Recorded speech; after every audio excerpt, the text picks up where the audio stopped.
Hi, I'm Megan. I'm Colin. This is Pet Sitter Confessional, an open and honest discussion about life as a pet sitter. Before we jump in, we'd like to thank our sponsors, Pet Perennials and Pet Sitters Associates.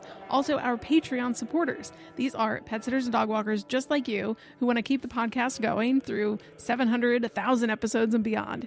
If you have found value in the show, you can learn more about supporting us at petsitterconfessional.com/support. On this episode, we want to talk about something interesting we came across recently, a story about Chipotle, which we love, discovering who their customers actually were. The lessons from that discovery apply almost perfectly to the pet care industry. But to understand why, we need to zoom out for a minute and talk about the fast casual restaurant category. So, fast casual dining emerged in the 1990s as a hybrid between traditional fast food and casual dining. So, think of restaurants like Chipotle or Panera or Shake Shack. They build a model that combined higher quality ingredients with fast ordering and a slightly higher price point than traditional fast food chains like McDonald's. The goal really was simple here, to provide food that felt more thoughtful and higher quality than fast food, but faster and easier than a sit-down restaurant.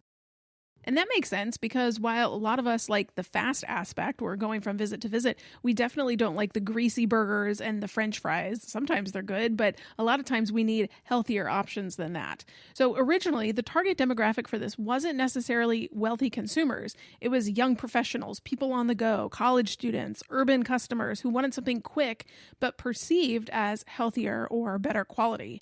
And of course, we hope it's better quality. When I go eat a sandwich or a salad at Panera, I certainly hope it's better than what's being provided at Burger King or Taco Bell. But over time, something interesting happened. When Chipotle started analyzing their customer data, they realized that their typical customer household income was around $100,000. Instead of trying to chase lower-income customers and compete with fast food, Chipotle leaned into the demographic that was already choosing them, and that decision shaped everything about the brand. But to understand how Chipotle got here exactly, it helps to look back at how the company started. Chipotle was founded in 1993 by Steve Ells. He was a classically trained chef who had been working at a restaurant in San Francisco. And so while living there, he became fascinated with the burrito shops in the Mission District. These are small taquerias, and they have a really unique way of serving food. Customers would walk down a counter while employees assembled burritos in front of them, ingredient by ingredient. Does this sound familiar? Kind of like Chipotle does. The process was fast, it was really visual, and it was highly customizable. You could choose which bean you wanted, which veggies you wanted, and they'd make it right for you. Els realized something important when he watched these restaurants operating. They were producing high-quality food, but they were doing it extremely quickly. Customers could see the ingredients being used. They could see their personalized order and make sure they saw how everything was being built. And the entire experience moved with incredible efficiency from one thing to the next. So when he opened the first Chipotle restaurant in Denver, he built the entire concept around that system that he had seen previously. The assembly line wasn't just a convenience. It was the entire business model. It communicated transparency, freshness, and speed all at the same time. All of the things that we love about Chipotle. I love that it's fresh, made that day. I love the fact that I can get it right then and there. I can choose my ingredients. It's customizable. That design decision became one of the defining characteristics of Chipotle. The way the food is served reinforces the brand promise. And that idea matters for us pet care businesses as well. Because our systems communicate our values.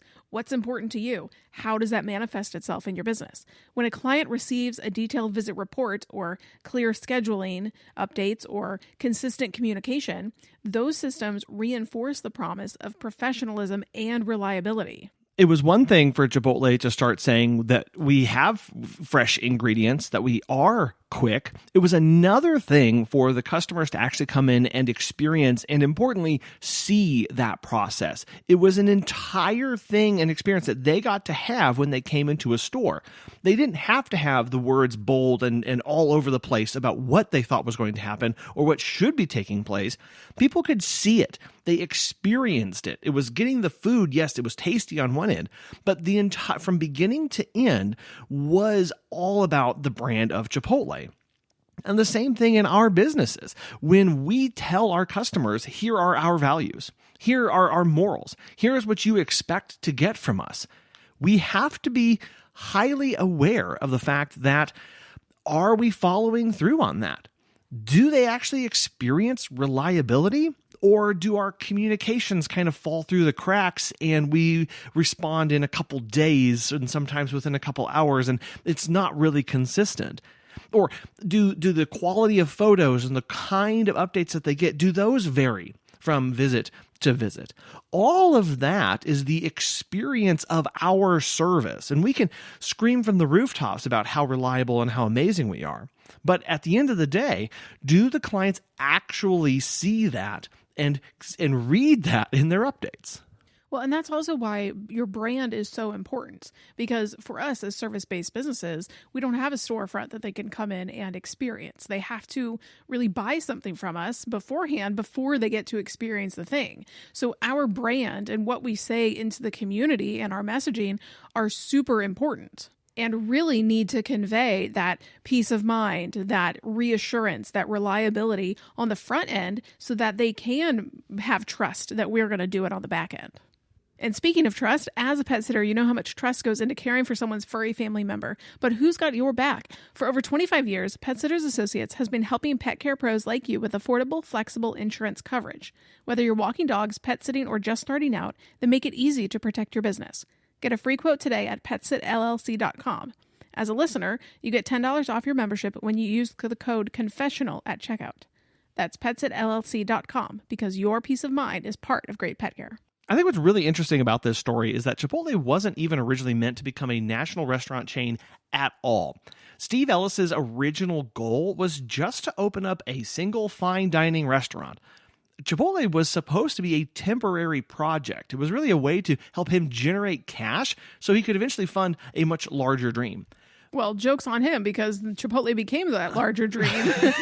Right. That unexpected thing really happened. Yeah, the first Chipotle location actually became profitable within just a few months.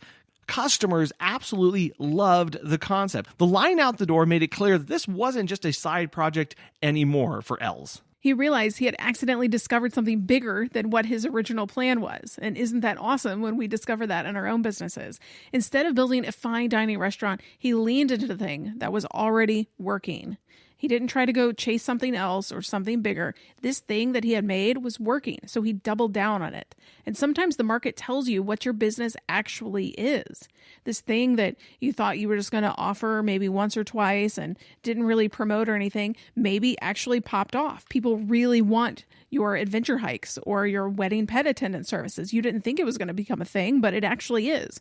Many pet care businesses start with one vision, maybe vacation pet sitting or occasional drop-ins or dog walking, and eventually discover that the real demand is something else entirely. So it could be reoccurring dog walks or puppy visits or specialized senior pet care. Chipotle grew because the founder paid attention to what customers were already responding to. And sometimes this can go the complete other way. Maybe you are offering a suite of services right now and you try adding something new to the mix and you do not get a single response. Nobody wants that from you. Well, this is a signal from the market that for some reason, that's not what they want right now. So maybe you are trying to do puppy adventure days and you don't get anyone buying those. As the business owner, it's now our time to take that and go, okay, what's trying to be said? Is it the pricing that's the issue? Am I not landing the marketing? Is it the messaging? Is my advertising not working? Is there even a market here for that? And so we kind of look at these as happy accidents, but it's all about the information we get. It's a continual conversation that we're having with our market and with our community. We put things out there. They vote with their dollars by what they want from us. It's our responsibility to respond. When we talk about learning lessons from things that happen, it's not only the lessons from the bad things or the not so great things that happened, but it's also the lessons from the amazing things that happened. When he saw that his one Chipotle store was going gangbusters, he said, okay, let's do this more. People like it. People are responding. So let's go. Another important moment in Chipotle's history came in 1998 when McDonald's invested in the company. Think about that. Whoa, fast food investing in this fast casual movement. At the time, Chipotle was still relatively small, but McDonald's saw the potential of the concept and provided enough capital and operational expertise to help the company expand. And over the next several years, Chipotle grew rapidly with McDonald's as a major investor. But despite that relationship, Chipotle maintained its unique identity. When you think of McDonald's, you think of McDonald's. When you think of Chipotle, you think of Chipotle. You don't crisscross them ever. They offer different things to a different set of people. You would think if the fast food conglomerate was investing money into the fast casual that it would turn more into that, but that's not what happened. It didn't turn into a typical fast food chain. The company continued focusing on ingredient quality and customization and transparency. You can see the people making your food and you choose what they make. Eventually, McDonald's sold its stake in Chipotle in 2006 so that the company could operate independently again. This whole period of them kind of taking over for a little bit really highlights a challenge many businesses face. How do you scale without losing the thing that made you successful in the first place? Yeah, and for many of us, this answer usually comes down to things like systems and the culture of our business. So again, written SOPs, clear hiring criteria, training that replicates our standards, and client communication protocols that don't depend on us personally. It's about saying, if I think what I do is amazing, how do I write that down? Where do I put that so other people can follow it? Because without these things in place, growth dilutes the experience. Scaling and just being busy for busy's sake is certainly one way to do it. But if we truly believe that our businesses are amazing and that what we provide is excellent and that nobody else does it like us, those things are worth writing down. Because adding more people to the mix is just going to, it's just going to dilute what the client gets.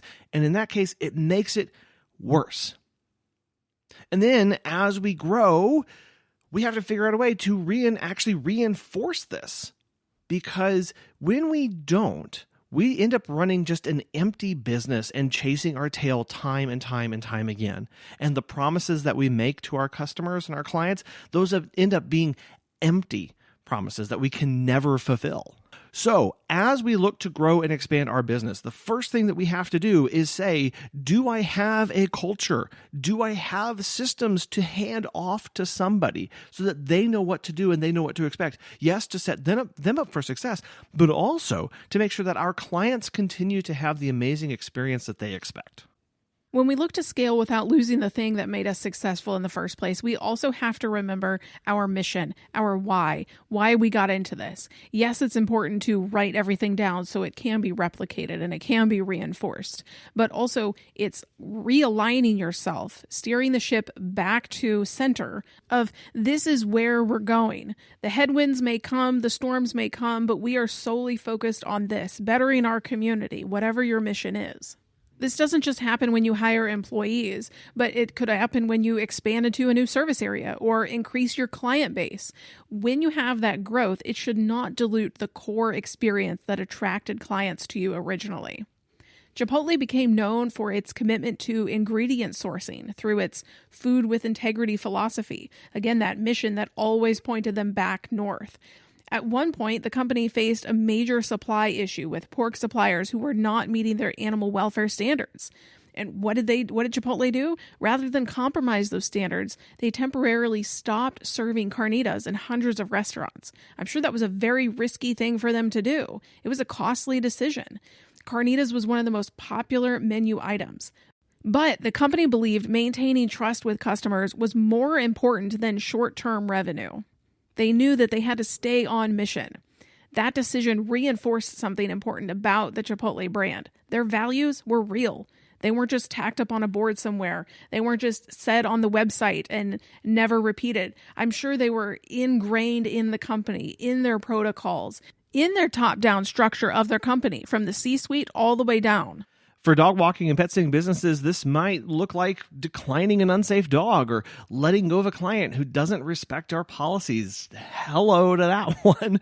Or maybe it's insisting on professional standards like insurance and continuing education, even when clients push back and don't think that it's necessary. All of those have happened to us in our business of it's time to let this client go because they don't respect our cancellation policy, or it's time to let this client go because they have a home that's unsafe for us to be in, or the time that we had a team member or an employee who told a neighbor that no, the neighbor could not pet the dog. And even though the neighbor became irate and angry, our employee held firm and said it is our company standard that we don't allow third parties to touch dogs, and it's for everybody's safety. That neighbor called me and said they couldn't believe about what had happened and it was so rude, and they would never recommend us to a single person because we didn't let them pet the dog.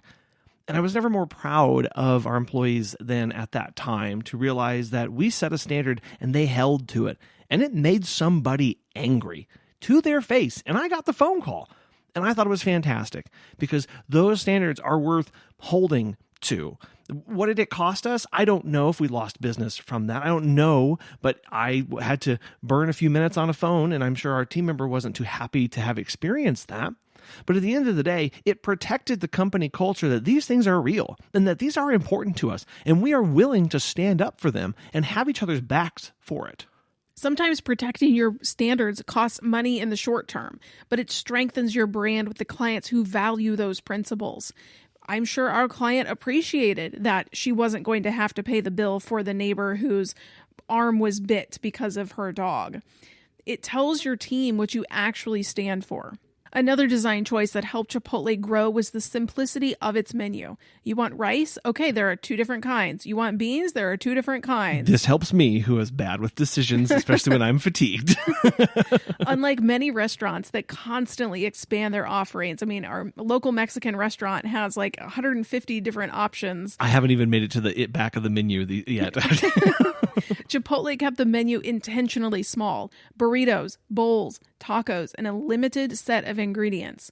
That simplicity created several advantages. So it allowed the company to train employees faster. You only have to know 2 types of beans. It maintained that consistency across locations. From our supplier, we only need 2 types of beans. And it moved customers through the line quickly. There wasn't a whole list that they had to choose from and get overwhelmed. It was, do you want this bean or this bean? Oh, what about pinto beans or lima beans or garbanzo beans? No, there are 2. Just move on. In other words, the simplicity of the offering made the system scalable. Pet care businesses often struggle with the opposite problem. We try to offer everything under the sun: dog walking, pet sitting, boarding, daycare, grooming, transportation, nail trims, training. The list goes on. Wedding pet attendant services, pet taxi. Chipotle's example shows the power of doing a few things extremely well instead of many things adequately. There is that phrase, jack of all trades, master of none. We encounter this all the time in our business where we get a lot of requests for us to train dogs. And could you train dogs? And what about training dogs? But really, could you train my dog? And we've been tempted over the years to try and get into that and expand into that service for our clients. But at the end of the day, it's not something that Megan and I really want to do or are interested in doing with our business. It's way outside of our comfort zone. We're fundamentally, while we can enforce training and we work on small things here and there, it's not a core competency of our business or one that we want to expand. We would much rather focus on pet sitting and dog walking and our cat's care as well, and make sure that those are better than anyone else and not get distracted by those other things that can be shiny objects. Well, maybe we should triple down on poop scooping, or maybe we should just buy a bus and become a pet taxi and transportation service in our area, or maybe. And that's where things go off the rails, because then what happens is we become spread too thin. Our resources and finances become spread too thin. Our employees have to become spread too thin because they can't specialize. They don't have repeatable access to these, skills and these tasks and stuff. They don't know what they're walking to in any given day. And so instead, keeping the problem set as small as possible really allows us to stay focused and be fresh at the end of the day and not feel stretched so thin across so many things. We've also noticed that this is beneficial for our clients because we have found, at least the people that contact us, they want us to give our opinion on what kind of service they need. A lot of times clients come to us and they've never had a pet sitter before or they've never had a professional before. And so we are needing to give them guidance on what exactly they want. Not a lot of people come to us that says, I've done this before. I know exactly what I want. Bing, bada, boom, you're done. No, we need to give our expert opinion of, okay, you have a special case dog who has this medical condition. What we have seen in our experience is you need X amount of visits per day at X amount of time. And I feel like that puts clients at ease a lot. They're not having to choose from a smorgasbord of options and instead really see us as the expert walking into the room and they take our advice.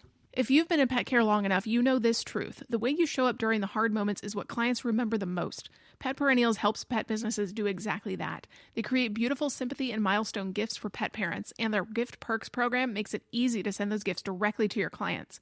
No inventory, no packing boxes, no running to the post office. You simply choose the gift, and Pet Perennials takes care of the rest. They also include a handwritten card and gift wrap at no additional cost. It's a thoughtful way to support grieving clients while also building the kind of long-term loyalty that great pet businesses are built on. Learn more and open a free Gift Perks account at petperennials.com. Okay, so we've talked about what Chipotle is, what they stand for, how they came about. Now we're going to talk about the lessons for our pet care businesses specifically. The first lesson is know who is actually choosing you. Many pet care businesses believe they serve everyone. We are arms wide open, we'll accept everybody. You have a pet, we are here for you. But honestly, that's rarely true. Clients often cluster around a particular lifestyle or schedule or income bracket or marketing messaging where they're like, ooh, I resonate with these people. These people make me feel a certain way, or this person really is my kind of person. Busy professionals, dual income households, frequent travelers, these are often the people most likely to use professional pet care regularly and consistently, at least from our perspective. Chipotle didn't set out to serve households earning around $100,000. Again, he really had no big vision for this company. This was kind of a side thing he was going to stair-step his way into something else. But once the data revealed that pattern, the company leaned into it. They didn't shy away from it. These were their people. And they stopped trying to be something for everyone. They weren't. The same approach applies here in pet care. Your booking data, your spending patterns of your clients, and your neighborhood demographics reveal more about your customer than assumptions ever will. These are your people. So pull your last 12 months of client data. Who books most often? Who spends the most? Who refers the most? Do these people have something in common? That is your actual customer. And that's hard to admit when we look at our client roster and go, well, I have 200 clients that used me last year. And but about 50 to 80 of those maybe only used me one time or maybe only spent $30 with me. We really have to ask ourselves, is that the client? Is that my client? And look going, okay, why did they spend so little? And why did these other people spend so much? What problem was I solving for them? What convenience was I giving them? What peace of mind was I giving them? What was I doing that nobody else could do for them? Because we have to remember that what we do is a true discretionary service. So we have to serve it that way. We all know that emotionally, pet care feels essential to clients who love their animals. But financially, it does require disposable income. Many of our clients are genuinely willing to pay for reliability, safety, enrichment, professionalism, rather than the cheapest option out there. They're willing to do that. And Chipotle learned that their customers were willing to pay more for perceived quality and aligned values. Again, aligned with whom? The customers walking through the door. And that same dynamic exists in our businesses and in our industry. Trying to win alone, we've talked about this so many times, trying to win on price alone positions us against platforms and commodity markets. And those marketplace apps, right? We all know who those are. And we can't out-cheap them. We just can never do that. You can never out-cheap everybody in your market. And honestly, we don't want to, because that means that we have to sacrifice so much and give up so much and not do what we want to do to the extent that to serve our clients well when we go out on price alone. Winning and on trust and professionalism positions us against almost no one else. When we take our business and we say, you know what? It's not about the price. It's about the position that I have. It's about the problems that I solve. It's about the professionalism that I bring. That's where we really have to sit. And in the case of Chipotle, they did that through their brand and their marketing, and there's really no one else competing against them in that space. And that's where we want to exist. Oftentimes, as a business owner, we can get in our mind that not only am I for everybody and I want all the clients, that also means that I'm competing against everybody. And everybody and I are after the same clients. But when I can feel comfortable and confident in who my business is and who it's for and how it serves them and go, look, it's not all the pie, but it's the piece of the pie that I want to serve the most, then we really can be confident in what we're providing and know that we're building a strong business. When we know who we're serving, it allows us to feel better about who we're not serving. Because a lot of times I'll feel bad of like, well, you're a little bit outside my service area, or you have more animals than we really feel comfortable taking care of, or whatever the case may be. I feel bad. I want to take everybody on. But I also know that my business can only take on so much. I don't want to stretch my business more than it's capable of, not only for my employees' sake, but my own personal sanity and everything involved in that. We talked a moment ago about pulling that client data of who's used you the most. Also, when you do that, think back to what conversations have you had with them. When you think about why they used you or what specific pain point you were solving, were there any conversations that flowed from that or questions they asked you that you could help answer for other people on your website or on your social media or just when you're networking out in the wild? If a group of people have these questions, a lot of times others do as well. And when you think back to the conversations you've had, it can inform your conversations moving forward. Well, and that can become part of the systems that you build in your business. That's really the third lesson that we took from Chipotle, is that your systems are your brand promise. That assembly line that Chipotle was putting together, that wasn't just an efficient way to make burritos. I mean, it's pretty good at making burritos quickly, but it was a physical expression of the brand's values of transparency, freshness, customization, and speed. Every single customer could see exactly what was going into their food. The system and the promise were the exact same thing. And that's where we look at our businesses and go, okay, our systems are our visit reports, our onboarding process, our communication protocols, our scheduling consistency, our way that we handle and manage our data. Those are not just operational tools and help us run the business. Yes, they do that. But what they do is that they tell clients something really, really important. They tell our clients and potential clients that we are organized, we are accountable, and that we take this seriously. And here's what's going to happen is that when you have your processes outlined like this, clients will take you seriously. But that may mean that they may ask you more questions than somebody who has no processes, nothing in place, and are not transparent. And that's just because the client doesn't know where to start. But when we come up and we say, I am insured, licensed, bonded, I have these, here's my cancellation policy, here's my 5-page, terms of service, here's the way you schedule, here's how we handle this, here's the air inclement weather policy, here's this and this and this and this and this, the client will start asking more questions and have more things to ask from you.